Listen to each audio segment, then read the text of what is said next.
dei Dreamer, anticipazioni del 4 agosto. Sanem pazza di gelosia per Jeanne.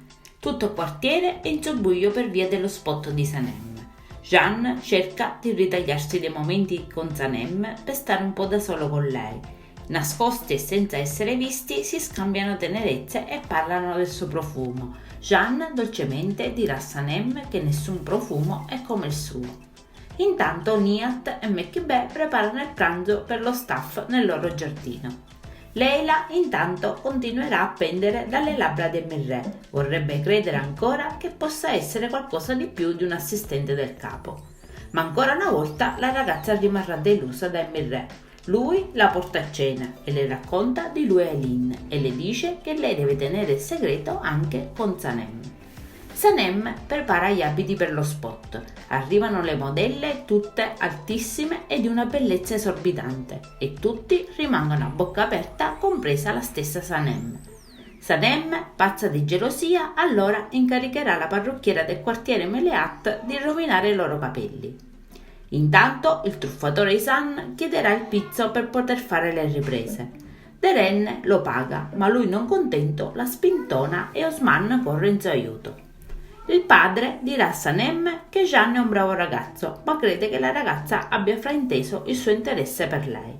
Meleat, sul consiglio di Sanem, rovina i capelli delle modelle. Deren nel panico. Jeanne pensa subito che Sanem abbia una soluzione. E così ecco che le nuove modelle sono Sanem, Deren, Ayan e Aileen. E Chuck si gira.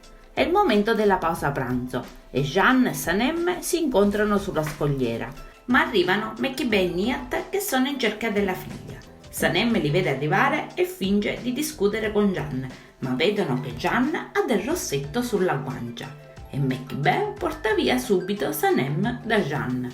Aileen parla con un'amica su come far svelare la menzogna di Sanem e le farà vedere l'anello di fidanzamento che era per lei, ma che è stato usato per un altro scopo. Jeanne poi inviterà Sanem a fare colazione, ma arrivano anche Emirè e Aileen e lei fa cadere di proposito l'anello dalla sua borsa. Jeanne lo raccoglie e chiede a Sanem cosa vuol dire. Sanem rimane impietrita e anche Emirè. Cosa si inventeranno Sanem e Emirè per salvare la situazione agli occhi di Jeanne? Bene, adesso non ci resta che guardare l'episodio. Io vi saluto e vi aspetto al prossimo video. Bye bye!